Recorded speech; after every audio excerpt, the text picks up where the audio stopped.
Yo, what's up guys, it's Iron J Moto, and today is a beautiful day. I haven't rode my bike in, I don't know, a few months, a few weeks, I have no idea, but it's been a minute. But today it's mid-50s and it's sunny. We out here riding. I figured I don't really get much riding days now being in the Midwest, so I figured I'd knock out a quick video. On today's video, I want to talk about a few things to know before you buy a Softail Street Bob. Now, I own a 2019 Street Bob, and these are just a couple things that I wish I knew before I had bought the bike. Nothing big or nothing major, but just a few points that I want to bring up to you guys if you're thinking about buying this bike, or if you're thinking about getting this bike versus another bike, whatever the case is. I wanted to just go over a few of the things that I've gathered. Again, all my own personal opinion, but let's just go ahead and hop on the bike and we'll talk about it.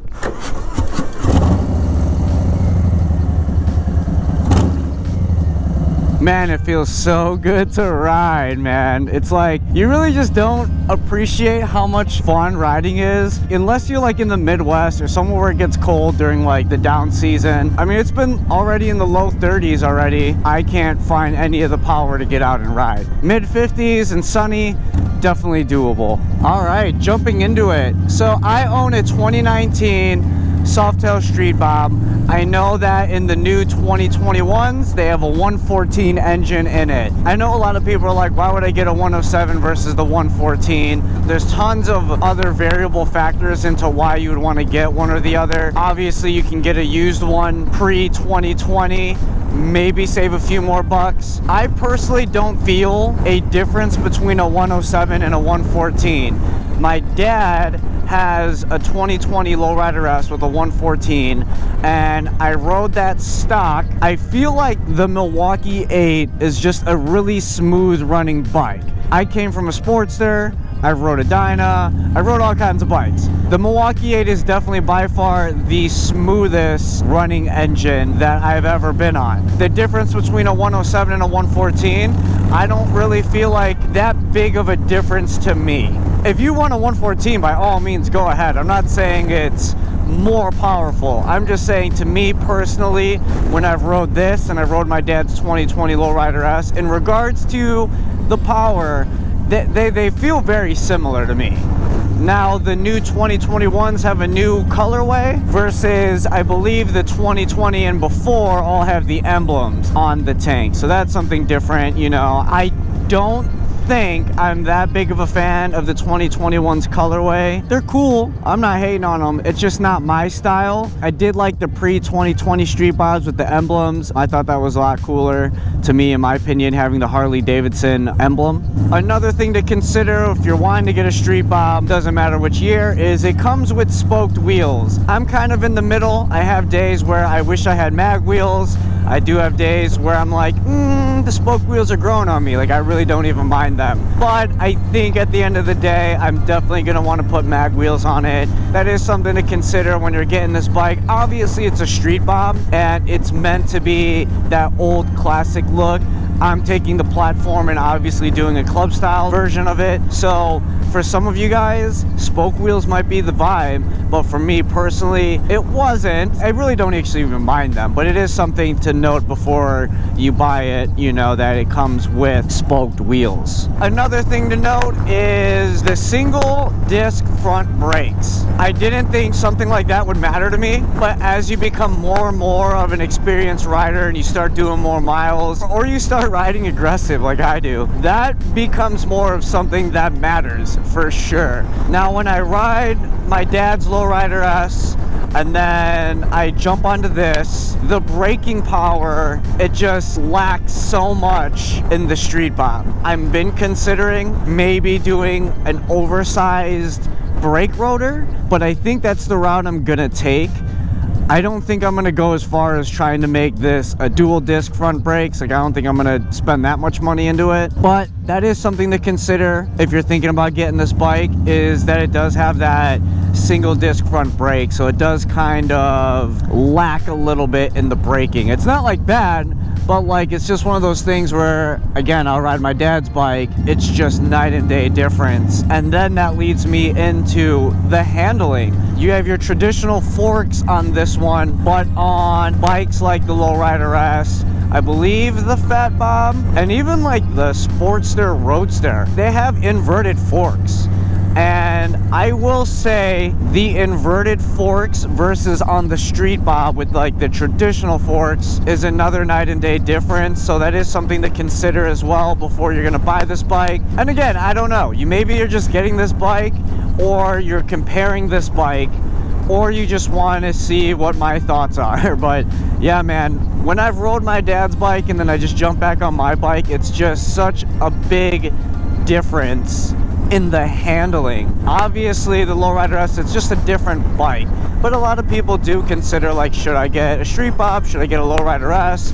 It really isn't that too far of a price gap.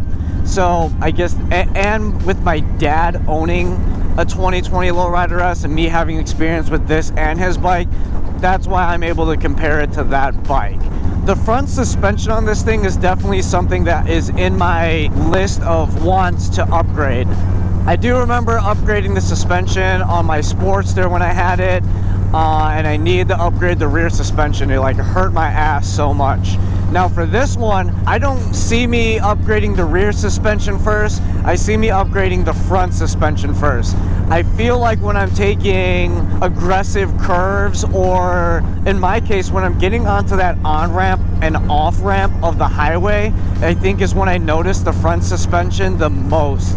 It doesn't feel stable to the ground. It just feels like the bike's gonna come under me, and sometimes I may not have control of it. So it's definitely something that I want to upgrade eventually, is that front suspension on this bike. One thing that is nice about the Street Bobs is it does come with mini ape handlebars. So your riding stance usually tends to be more up front. But the good thing about the mini apes is it brings your arms up a little bit higher. It does give you that classic look if you're going for the, you know, the bobber style, which obviously would make sense because it's called a Street Bob. But another benefit of that is the cable's already pretty long. So as long as you're not going to go with like 14 or 16 inch ape hangers, you do have a bit more possibilities in what you can change the handlebars to if you wanted to change them without changing the cables. So you can get any bar that's the same or less in height, so you could change the bars out without changing the cables, which is a huge thing because the reason a lot of people don't change the handlebars, it's an expensive job. Harley's going to quote you a lot. You could save a little bit of money by going to a local tech, but at the end of the day, parts and labor just to change your handlebars can get pretty pricey. On the Street Bobs, you have a 150 rear tire. I do know that a lot of people on this bike try to put whatever the widest rear tire that they can on this bike with the stock swing arm. So that is something to consider if you like a more narrow rear tire. And it really depends on what you're looking for. I do think that a more narrow tire is going to be more nimble for you in the corners. Another thing with the Street Bob is it does have the digital gauge, and that was something for me to get used to. I actually really love it now, but I will say at first I didn't like it. I thought it was super weird, but once you get used to it, it's actually super functional. I mean, you got your miles per hour digitally, it tells you what gear you're in, you have a gas gauge, and I actually have to go to the gas station right now. I don't know if you guys can see it, but it tells you how many miles that you have until you run out of gas, which is pretty clutch. Sometimes I will ride on the gas light for a little bit, and I don't know how accurate it is, but it at least gives you a better sense of how many miles before the bike dies versus if you just had a gas light to go off of. Man, I definitely need gas. See, I have no bars right now, but it does say I have 21 miles before I die, and I do think there's a gas station that's like 5 miles up the road, maybe even like 2 miles. But anyway, perfect segue into the fuel capacity of the Street Bob. It's 3.5 gallons. Pretty sure the Sportster's 3.3, and I remember just always having to fill up with the Sportster. Now that pretty much kind of happens the same thing with this bike, which is crazy because the Sportster has like a peanut tank versus like, look at this thing. This is like a big Beetle. I don't even like the shape of this gas tank so much, but you would imagine it would be at least 4.5 gallons, but it's not. So that is something to think about. You have a 3.5 gallon tank on the Street Bob, so you're gonna find yourself at gas stations fairly frequently. Another thing is the seat height. Now, I've changed my seat to a Saddleman step-up, but I know that it comes with a bobber style solo seat, and the plus side to that is it does offer a pretty low seat height at a stock configuration. So I'm a shorter dude, so for someone like me at 5'6", I want to be able to be a little bit lower to the ground. I know that's something when I'm thinking about buying a bike or considering a bike, it's this seat height, depending on what you're looking for, is a really good thing, or it could be a bad thing. All right, let's get some gas. All right, I think that about wraps it up. If I missed anything, make sure you comment below. If you guys like this video, make sure you like and subscribe to my channel. Follow me on Facebook and Instagram. Until next time, guys, peace.